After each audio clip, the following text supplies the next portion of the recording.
வெற்றி நமதே. வெற்றியாளர்களுக்கு வணக்கம். முதுகலை தமிழாசிரியர் தேர்வு, பட்டதாரி ஆசிரியர் தேர்வு, கல்லூரி பேராசிரியர் தகுதி தேர்வு, அதாவது நெட்டு செட்டு போன்ற தேர்வுகளுக்கு தயாராகுபவர்களுக்கு பயன்படக்கூடிய ஒன்று தான் கம்ப்யூட்டர் கற்றுக்கொள்ளுங்கள். அதாவது இந்த பகுதி சிலபஸ்லேயே இருக்கு, பாடத்திட்டத்தில் இருக்கு. அந்த புக்கை ஒவ்வொரு பகுதியாக நம்ம பார்த்துட்டு வந்துட்டு இருக்கோம். அதில் இப்போ நம்ம பார்க்குறது டிஜிட்டல் கேமரா அப்படிங்கிறது. இதுலேயே அதிகமான செய்திகள் இருக்கு. முக்கியமான செய்திகளை குறித்து மட்டும் அப்படியே நம்ம மேலோட்டமா நினைச்சிடும் பார்க்குறோம். மொத்த புத்தகத்தையும் தனியாக படிக்கிறது கஷ்டமா இருக்கும். அது மாதிரி வினாக்கள் வடிவில் நிறைய பேர் கேட்குறீங்க. வினாக்கள் வடிவில் கொடுப்பது ஒன்றும் பிரச்சனை கிடையாது. ஆனால் என்ன அப்படின்னா அது அந்த அளவுக்கு பயன் தரக்கூடியதாக இருக்காது. ஏன்னா இப்போ இருக்கக்கூடிய வினாக்கள் அமைப்பு முறை பார்த்தீங்க அப்படின்னா கூற்று காரணம் இந்த மாதிரி கொடுத்து கேட்குறாங்க. அப்படிங்கும்போது மொத்த செய்திகளையும் நீங்கள் படிச்சீங்க அப்படின்னா தான் இந்த கூற்று காரணங்கள்லாம் கொடுத்து கேட்கும்போது உங்களால் அதற்கு பதிலளிக்க முடியும். அதனால இதில் இருக்கிற செய்திகளை அப்படியே செவி வழியா ஒரு பிரயாண நேரத்திலேயோ அல்லது உங்களுக்கு சோர்வா இருக்கிற நேரத்திலேயோ அப்படியே ரெஸ்ட் எடுத்துட்டே கூட காதுல கேட்டுட்டே இருக்கும்போது அடுத்தால திரும்ப அந்த புத்தகத்தை எடுத்து நீங்க படிக்கும்போது ரொம்ப எளிதா புரியும். முக்கியமான செய்திகளும் தெரியும். இல்ல வாசிக்கும் போதே இதை கையில வச்சுட்டு புத்தகத்தை எடுத்து வச்சுட்டு நீங்க பாத்தீங்க அப்படின்னாலும் பயனுள்ளதாக இருக்கும். அதனால எந்த ஒரு பகுதியாக இருந்தாலும் முதல்ல நீங்க நினைச்சீங்கன்னா மூல நூலை வச்சு படிங்க. அதுக்கப்புறமா நீங்க மெட்டீரியல் இல்ல வினா வடிவில் உருவாக்கிட்டு படிக்கிறது நல்லது. விரைவில் தேர்வுகள் வரும் அப்படிங்கிற நம்பிக்கை இருக்கிறது. ஏன்னா பெரும்பான்மையான இடங்கள்ல அந்த பணியிடங்கள் என்ன செய்யப்பட்டிருக்கு, காலி பணியிடங்கள் கேட்கப்பட்டு இருக்கிறது. அதனால விரைவில் நம்ம தேர்வுகள் வரும்னு நம்புவோம். தேர்வு வந்த பிறகு நோட்டிஃபிகேஷன் வந்த பிறகு நான் படிக்கிறேன் அப்படின்னு படிச்சோம்னா அது ரொம்பவே பின்னடைவை கொடுத்து விடும். அதனால போட்டிகள் நிறைய இருக்கிறது. ஏற்கனவே பின்னடைவில் இருக்கிறோம். அதனால கொஞ்சம் முயற்சியோட தினமும் ஒரு 2 மணி நேரம் 3 மணி நேரம் என்ன செய்யுங்க, படிக்க ஒதுக்குங்க. தேர்வு வந்த பிறகு 10 மணி நேரத்திற்கு மேலாக நம்ம படிச்சு ஆகணும். அப்படி படித்தால்தான் வெற்றி நம் கையில் இருக்கும். சரி, பாடத்துக்குள்ள போயிடலாம். சேனலை முதல் முறையா பாக்குறீங்கன்னா சப்ஸ்கிரைப் பண்ணிக்கோங்க. உங்களை போல தயாராகி கொண்டிருக்கக்கூடிய நண்பர்களுக்கும் இதை பகிருங்கள்.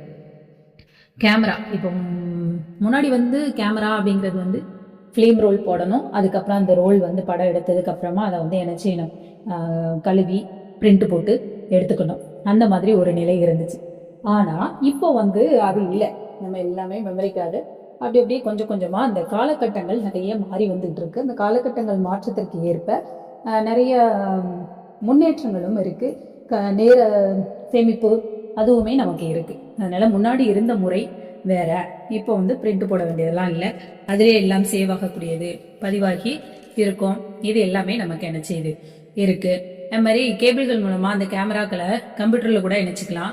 கம்ப்யூட்டருக்கு பின்புறத்தில் உள்ள யூஎஸ்பி போர்ட் வாயிலா நம்ம கேமராவை இணைச்சிட்டோம் அப்படின்னா கேமரால என்னென்ன பதிவு இருக்கோ அந்த உருவங்கள் எல்லாம் கம்ப்யூட்டர் ஃபைல்களாக நம்மளால என்ன செய்ய முடியும், மாற்றிக்கொள்ள முடியும். இந்த மாதிரியான சூழல்களால் நம்மளால கணிப்பொறி இந்த டிஜிட்டல் கேமராவை ரொம்ப எளிதாகவே என்ன செய்ய முடியும், பயன்படுத்த முடியும். கம்ப்யூட்டர் ஃபைல்களை அதை மாத்தினதுக்கு அப்புறமா புகைப்படத்துல திருத்தம் செய்யணும். ஏதாவது ஒண்ணு பேக்ரவுண்ட் சரியில்லை, அதை மாத்தணும், இல்ல இதுல ஏதாவது மாத்தி அமைக்கணும் அப்படின்னு நம்ம நினைச்சோம் அப்படின்னா அதை அந்த வண்ணங்களை மாத்துறதுல இருந்து எல்லாமே நம்ம மாத்திக்கலாம். இந்த வேலையெல்லாம் செய்யணும் அப்படின்னா அடோபி போட்டோஷாப் அப்படிங்கிற ஒரு சாஃப்ட்வேர் இருக்கு, மென்பொருள். அதன் மூலமாக மாற்ற முடியும். அதுக்கப்புறம் எல்லா ஃபிலிமும் கலர் ஃபிலிம் அந்த இதுல தான் என்ன செய்யும் இருக்கும். கலர் லெபார்டரியில போய் இந்த கம்ப்யூட்டர் அறை அமைக்கப்பட்டு இந்த திருத்த பணிகள் எல்லாம் கூடுதலா செய்யப்படுது. இந்த கம்ப்யூட்டர் ஃபைல்களாகி கொண்டு எந்த அளவுல புகைப்படத்தை பெருசாக்கவோ சிறுசாகவோ செஞ்சு பிரிண்டா நம்ம என்ன செஞ்சுக்கலாம், எடுத்துக்கலாம். அப்புறம் புகைப்பட கேமராவை விட டிஜிட்டல் கேமரா தான் கூடுதலா என்ன செய்யுது இப்போ, அதாவது தெளிவு நல்ல இதா இருக்கிற மாதிரி இருக்கு. டிஜிட்டல் கேமரா விற்பனையில அதிகமா இருக்கிற அந்த கம்பெனிஸ் அப்படின்னு சொல்லி பார்த்தோம் அப்படின்னா கோடக், சோனி, அக்ஃபா, பியூஜி, மினால்டோ இதெல்லாம் உலகத்தரம் வாய்ந்த நிறுவனங்களாக இருக்கிறது. இப்போ இதெல்லாம் என்ன நிறுவனங்கள், அப்போ இது இந்த கூற்று காரணங்கள்ல கொடுத்து கேட்கறதுக்கு வாய்ப்பு இருக்கு. அதனால தெரிஞ்சுக்கணும். டிஜிட்டல் கேமராவில் எடுக்கப்பட்ட புகைப்படங்கள் இணையதளங்கள் மற்றும் அச்சக பணிகள்ல பயன்படுத்தப்படுது. இணையதளங்கள் மற்றும் அச்சக பணிகளுக்காக டிஜிட்டல் கேமரால எடுத்த படங்கள் நிச்சயப்படுது பயன்படுத்தப்படுகிறது. அதே மாதிரி சிடி மற்றும் பிளாபி டிஸ்க்ல பதிவு செய்யப்பட்ட டிஜிட்டல் புகைப்பட முறைகள் மெமரி டிஸ்க்ல பதிவு செய்யக்கூடிய முறை அறிமுகமானது. மெமரி டிஸ்க்ல பதிவு செஞ்சு வச்சிருப்பாங்க. இந்த மெமரி டிஸ்குகள் 256 MB கொள்ளளவு உடையதாக என்ன செய்யுது, மார்க்கெட்டுகள்ல கிடைக்குது. இயக்குமுறை டிஜிட்டல் கேமரா இயக்கக்கூடிய முறை பார்த்தோம்னா சாதாரண புகைப்பட கேமராக்கள்ல பிலிம் ரோல் பொருத்தி படம் எடுக்கணும். டிஜிட்டல் கேமரால பிலிம் ரோல் கிடையாது. சாதாரண கேமரா ஃபிலிம் ரோல் உண்டு, டிஜிட்டல் கேமரா ஃபிலிம் ரோல் கிடையாது. அதுக்கு பதிலாக டயோடுகள் என்ற செல்கள் பயன்படுத்தப்படுகிறது. எதுன்னு பார்த்துக்கோங்க, டயோடுகள் அப்படிங்கிற செல்கள் பயன்படுத்தப்படுது. சிறிய அளவில் இருக்கும் இந்த டயோடுகள் ஒளியை உணரக்கூடிய சக்தி வாய்ந்தவை. அப்போ எது ஒளியை உணரக்கூடியனா அந்த டயோடுகள் அப்படிங்கிற செல்கள். இந்த செல்கள் ஒளியை உணரக்கூடியதாக இருக்கிறது. அது மாதிரி போட்டான்கள் என்ற ஒளி துகள்கள் எலக்ட்ரான்கள் எதிர்மின் துகள்களாக மாற்றி அமைக்கப்படுகிறது. சூரிய ஒளி சக்தி உள்ள பேட்டரிகள் ஒளி ஆற்றலை மின் ஆற்றல்களாக மாற்றும் முறை போல இந்த டயோடுகளுடைய கூற்றாற்றல் சிசிடி சேஞ்ச்டு கப்பல்டு டிவைஸ் ஒளியை மின்சார சக்தியா மாத்துது. இது அடுத்த கட்டமா மின் துகள்களை புகைப்படமாக மாற்றி அமைப்பு. நம்ம எடுக்கும்போது பிளாஷ் ஆகி வரும் அந்த ஒளி துகள்கள் மூலமா அது என்ன செய்து படமாக மாறுகிறது. ஒளியின் வண்ண வித்தியாசங்களை இந்த சிசிடியின் செல்களால மாற்ற முடியாது. சிசிடியில பதிவாகக்கூடிய ஒளியின் அடர்த்தியை மட்டும்தான் உணர்ந்து கொள்ள முடியும், வண்ணங்களை மாற்ற முடியாது. அப்போ ஒளியை அறிந்த பின் கேமரால இருக்கக்கூடிய இமேஜ் சென்சார்ல ஆல்டர்னேட்டிவ் ஃபில்டர் மூலமா ஒளிகள் நீலம், பச்சை, சிவப்பு ஆகிய 3 அடிப்படை வண்ணங்களாக பிரிக்கப்படுகிறது. அடிப்படை வண்ணங்கள் என்ன அப்படிங்கிறது நம்ம தெரியும், இருந்தாலும் தெரிஞ்சுக்கிறது நல்லது. மின் துகள்களாக உள்ள தகவல்கள் ஒளியின் அடர்த்தி வண்ணங்கள் கூட்டாக அனலாக் அலைகளாக மாற்றப்படுகிறது.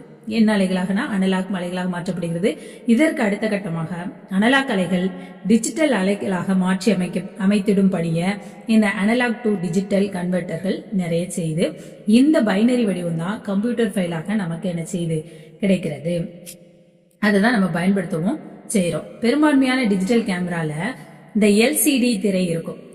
வியூ ஃபைண்டர் அப்படிங்கிற பகுதி மூலமா எல்சிடி திரையில வியூ ஃபைண்டர் என்ற திரையின் மூலமாக நாம எடுத்துக்கிட்ட புகைப்படங்களை ஒன்றன் பின் ஒன்றா பார்வையிட்டு கொண்டே வரக்கூடிய வசதி இருக்கு. அப்புறம் நிக்கல் மெட்டல் அந்த இதுகள்லாம் பார்த்துக்கோங்க. நிக்கல் மெட்டல் ஹைட்ரேட் மின் கலங்களால் தயாரிக்கப்பட்ட எல்சிடி வியூ ஃபைண்டர் டிஜிட்டல் கேமராக்களை வாங்குவதே நல்லது. அதாவது நிக்கல் மெட்டல் ஹைட்ரோ மின் கலங்களால் தயாரிக்கப்பட்டதுதான் LCD viewfinder digital camera அப்படிங்கிறது. இந்த எல்சிடி மற்றும் கேமரா இயக்கத்திற்கு மின்சாரம் அதிகம் செலவாகுது. புழக்கத்தில் உள்ள பேட்டரிகளை பயன்படுத்தணும் அப்படின்னு பார்த்தோம்னா டிஜிட்டல் கேமராக்கள் வாங்குறது அதுதான் எளிதான ஒரு வழியா இருக்கும். ஏன்னா அந்த இதுக்கு கேமரா என்ன செய்யுது, டிஜிட்டல் கேமராக்களை வாங்கும்போது நமக்கு அந்த லேட்டஸ்ட் பேட்டரியோட வாங்கும்போது ரொம்ப பயனுள்ளதாக இருக்கு. ரீசார்ஜ் பேட்டரிகளை வாங்கினா அதனுடைய அந்த கரண்ட் செலவை நம்ம மிச்சப்படுத்த முடியும். இது பொதுவான செய்தி. புகைப்படங்களை டிஜிட்டல் கேமராவில் எடுத்ததுக்கு பிறகு யூஎஸ்பி போர்ட்ல பொருத்தி கம்ப்யூட்டர்ல பார்வையிட இப்போ பார்க்கவும் முடியும். ஏன்னா கேமராமேன்லாம் எடுத்துட்டு போவாங்க, அதுக்கப்புறம் கம்ப்யூட்டர்ல போட்டு அதுல மூலமா என்ன செய்றாங்க, எடிட் பண்றது, அப்புறம் அதை ஆல்பமா பேக் பண்றது எல்லாமே பண்றாங்க. இதெல்லாம் சீரியல் போர்டில் பொருந்தும் வசதி இருந்த புகைப்படங்கள் கம்ப்யூட்டருக்கு செல்ல கொஞ்சம் நேரம் ஆகும். யூஎஸ்பி போர்டு மூலமா நம்ம அனுப்பும்போது உடனடியாக கணிப்பொறியில நம்ம பார்த்துக்கலாம். இந்த கணிப்பொறியில பார்வையிடுவதற்கு டிரைவர் சாஃப்ட்வேர்கள் கேட்டு வாங்க வேண்டும். நான் வாங்கும் கேமரா அல்லது டிரைவர் சாஃப்ட்வேர்கள் எந்த ஆப்ரேட்டிவ் சிஸ்டத்துல வேலை செய்யும் அப்படிங்கிறதையும் நம்ம தெரிஞ்சுக்க வேண்டும். இப்போ ஓவியர்கள், பத்திரிகையாளர்கள், புகைப்படக்காரர்கள் இந்த டிஜிட்டல் கேமரா தற்போது ரொம்ப அவசியமா தேவைப்படுது. இந்த டிஜிட்டல் கேமராவை பயன்படுத்துறவங்க ஸ்கேனரை பயன்படுத்தும் முறையும் தெரிஞ்சிருக்கணும். புகைப்படத்துறை மற்றும் டிஜிட்டல் கேமராவை பயன்படுத்துறவங்க இந்த அடோபி போட்டோஷாப் மென்பொருள் தெரிஞ்சாதான் அவங்களுடைய இந்த பணிகள் எல்லாம் ரொம்ப சீக்கிரமா என்ன செய்யும். நம்ம இப்போ இதுல எல்லாம் போனோம்னா முடியெல்லாம் கலைஞ்சிருந்தா சரி பண்ணி விட்டுருவாங்க, பொட்டு வைக்கலன்னா பொட்டு வைக்கிற மாதிரி இது பண்ணிடுவாங்க. இப்போ ஒரு குடும்பத்தில் ஒரு நபர் இல்லை அப்படின்னா அந்த நபரோட வேற பக்கத்தில் இருக்கிற ஃபோட்டோ எடுத்து இங்கே கொண்டு வந்து வைப்பாங்க. இதெல்லாம் இந்த அடோபி ஃபோட்டோஷாப் அப்படிங்கிற மூலமாக என்ன செய்கிறாங்க. இதோட நமக்கு இந்த கணிப்பொறியில் டிஜிட்டல் இது முடிஞ்சிருச்சு. அடுத்த பகுதியாக நமக்கு இருக்கிறது என்னென்னா கம்ப்யூட்டரோடைய வகைகள். இந்த கம்ப்யூட்டரில் என்னென்ன வகைகள் இருக்குது அப்படிங்கிறத நம்ம பார்க்க போகிறோம். இதை கம்ப்யூட்டர் மயமான இந்த உலகத்தில் கம்ப்யூட்டர் தொடர்பான விழிப்புணர்வு நமக்கு ரொம்பவே தேவை. ஆனால் கம்ப்யூட்டர் இப்போ ரொம்ப அதிகமாகவே என்ன செய்யுது, பயன்பாட்டிலையும் இருந்து கொண்டுதான் இருக்கு.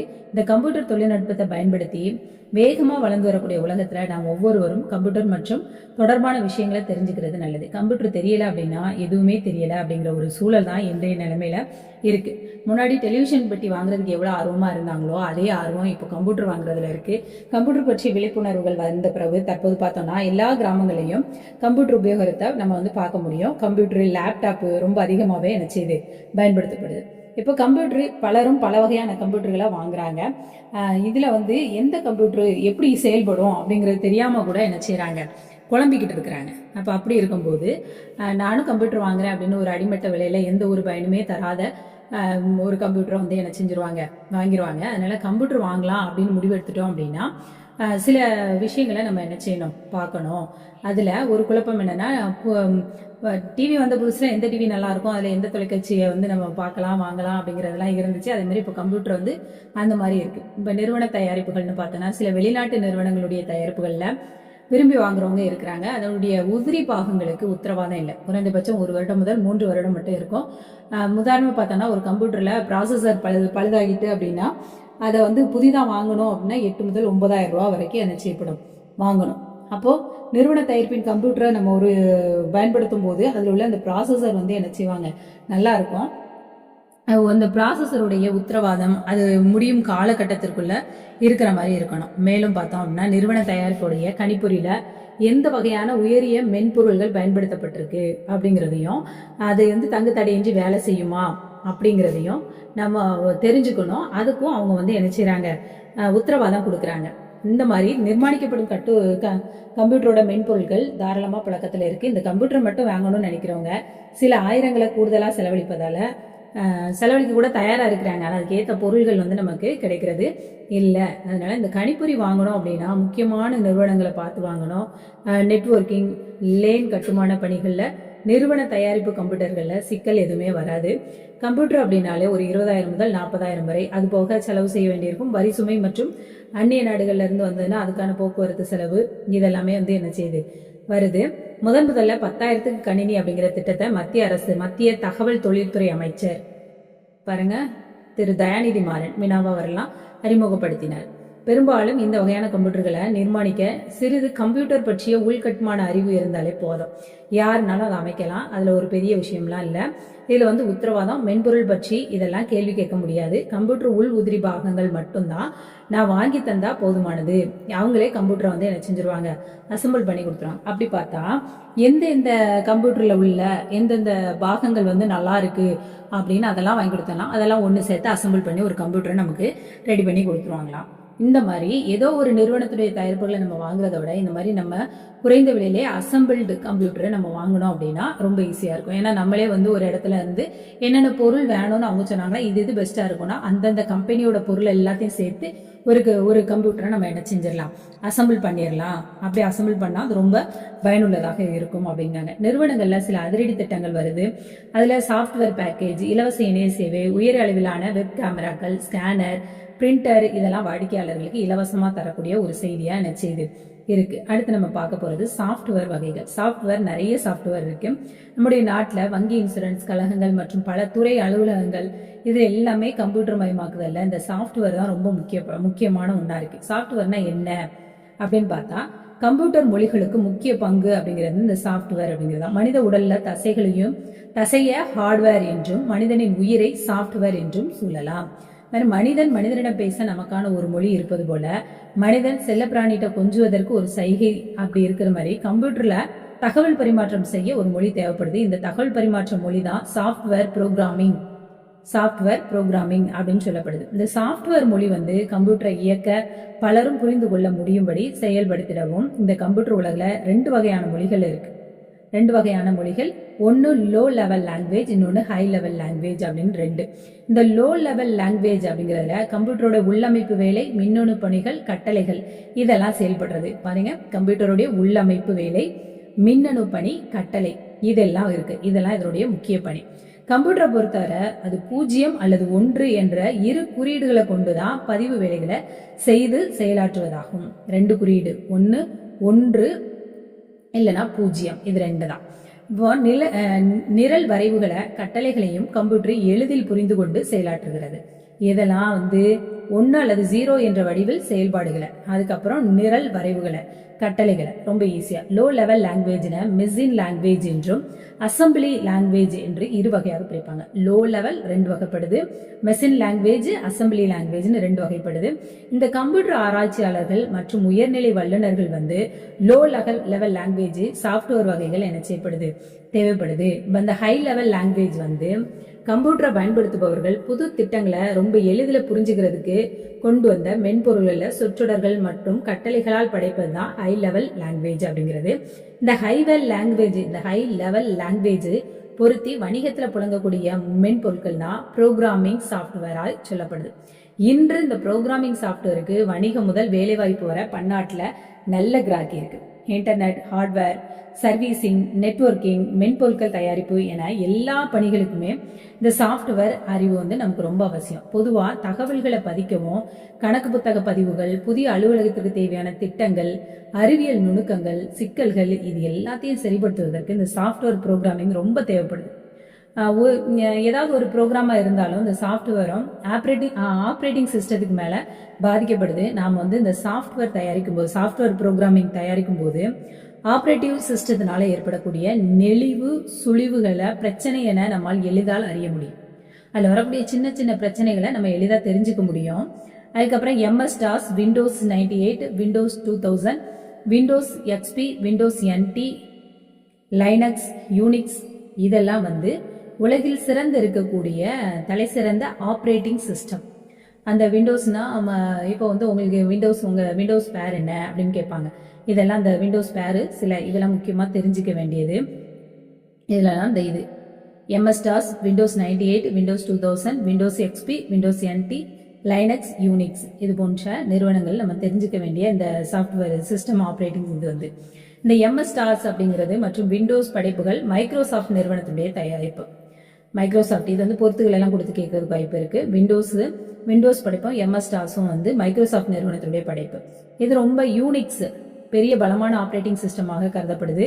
உலகெங்கும் தற்பொழுது இது நிறைய பரவி வரக்கூடியது என்னன்னா லைனக்ஸ் ஆப்ரேட்டிங் சிஸ்டம். இது ரொம்ப இலவசமாக கூட என்ன செய்யுது கிடைக்கிறது. 1970 புரோகிராமிங் மென்பொருட்களாக பேசிக், கோபால், போர்டான் ஆகிய சாப்ட்வேர்களே இருந்தது. 1970 இருந்த சாப்ட்வேர் பேசிக், கோபால், போர்ட்ரான் அப்படிங்கிறது. இதை தொடர்ந்து பேஸ்கல் மற்றும் சி லாங்குவேஜ் என்ன செய்யப்பட்டது தொடங்கிச்சு. அப்புறம் பல வாக்கிய கட்டளைகள் அமைக்கப்பட்டு எழுதப்படும் சாப்ட்வேர் மொழியான பேசிக், கோபால், போர்ட்டானை விட சி மொழியில் மிக சுருக்கி எழுதி கொள்ளலாம். சி மொழியை அடிப்படையாக கொண்டு இன்று பல சாப்ட்வேர் என்ன செய்யப்படுது நடைமுறையில இருக்கு. இந்த சி லாங்குவேஜை படிக்கிறதுக்கு பேசிக் ப்ரோக்ராமிங் அடிப்படையா இருக்கு. சி லாங்குவேஜ் படிச்சுக்கிட்டோம் அப்படின்னா இந்த ப்ரோக்ராமிங் சாப்ட்வேர் படிக்க ரொம்ப எளிதான ஒன்றா இருக்கு. ஒரு சாஃப்ட்வேர் ப்ரோக்ராமிங் கல்வி வாயிலா எந்த ஒரு சிக்கலான மென்பொருள் திட்டத்தையும் நம்மளால நுணுக்கமாக மாற்றியும் கணிப்பொறி திரை தெளிவில்லாமல் இருந்தது அப்படின்னு இருந்துச்சு. ஆனா இது MS-DOS ஆப்ரேட்டிங் சிஸ்டத்துக்கு கீழே வேலை செய்யக்கூடியது. இந்திய தகவல் தொழில்நுட்ப புரட்சினால் C++, விசுவல் C++ அப்படிங்கிற நூற்றுக்கணக்கான மென்பொருட்கள் இருக்கு. இது எல்லாமே கணினி திரை படைப்புகள் உருவங்களாகவோ அல்லது பெட்டி படங்களாகவோ அமைத்துக் கொள்ளலாம். இந்த கட்டளைகள்ல ஆம், இல்லை அப்படிங்கிற செய்தியை மட்டும் நம்ம கொடுத்தோம் அப்படின்னா நம்ம டைப் படிக்கும் பெட்டிகளை அழகுபடுத்திக்கலாம். ஆப்ஜெக்டிவ் ஓரியன்டேட் ப்ரோக்ராமிங் எனப்படும் இந்த வகை ஆப்ஜெக்டிவ் ஓரியன்டேட் ப்ரோக்ராமிங் அப்படிங்கிற இந்த வகையான மென்பொருள் வளர்ச்சி அயல்நாட்டில் சாஃப்ட்வேர் வேலை வாய்ப்பு பன்மடங்கு உயர்ந்திருக்கு. இப்போ இந்திய மத்திய தகவல் தொழில்நுட்ப அமைச்சகம் கூட இன்னும் 5 ஆண்டுல, அதாவது இது பழைய செய்தி, பல இலட்சம் சாஃப்ட்வேர் ப்ரோக்ராம்கள் தேவையா இருக்கு அப்படின்னு சொல்லியிருக்காங்க. இப்போ பாத்தீங்கன்னா நின்னா நடந்தா எல்லா பக்கமும் சாஃப்ட்வேர் தான். சாஃப்ட்வேர் தாண்டி இப்போ ஏஐக்கும் நம்ம வந்துட்டோம். இந்த SAP அப்படின்னா SAP சிஸ்டம் அப்ளிகேஷன் ப்ரோக்ராம். இந்த சாஃப்ட்வேருக்கும் ப்ரோக்ராமிங் மற்ற சாஃப்ட்வேர்கள்ல இருந்து வித்தியாசமானது. இப்போ அலுவலகத்துல அனைத்து அத்தியாவசிய பணிகளையும் செய்து முடிக்க தேவையான கம்ப்யூட்டர் பயிற்சினை இந்த மென்பொருள் மூலமா நம்ம என்ன செய்ய முடியும், செயலாற்றலாம்.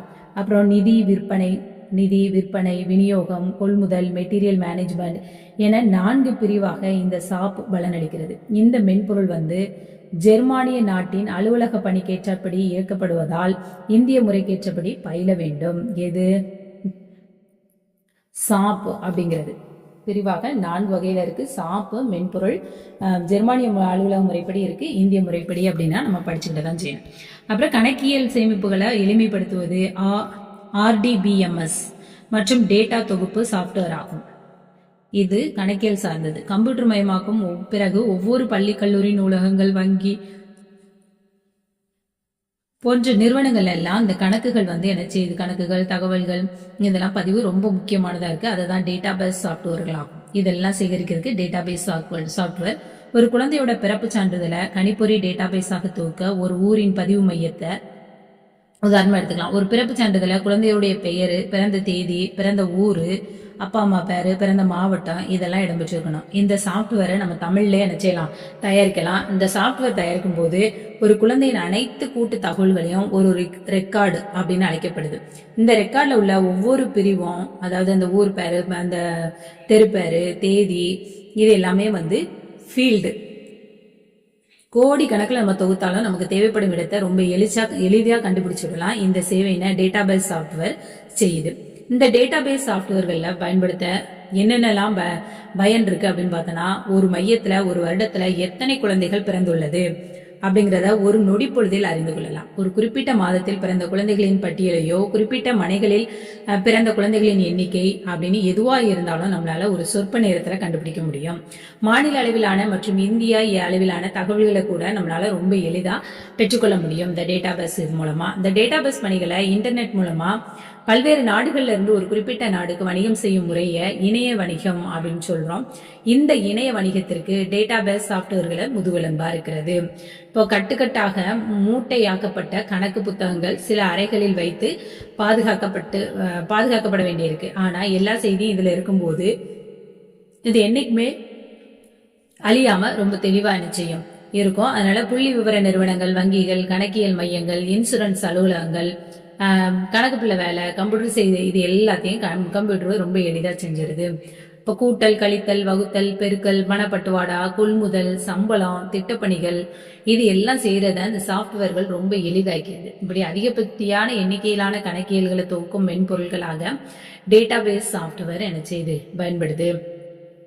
1980 டாஸ் இயக்க தளத்தின் கீழ் வேலை செய்த தி பேஸ் என்ற மென்பொருள் பெரும் புகழுடன் இருக்கு. அதன் பிறகு பாக்ஸ் ப்ரோ என்ற மென்பொருள் வெளியானது. விண்டோஸ் இயக்குதளம் உலகெங்கும் பரவனதுக்கு அப்புறம் விண்டோஸ் அடிப்படையிலான டேட்டாபேஸ் மென்பொருள் தான் ரொம்ப அதிகமா பேர் வாங்குது.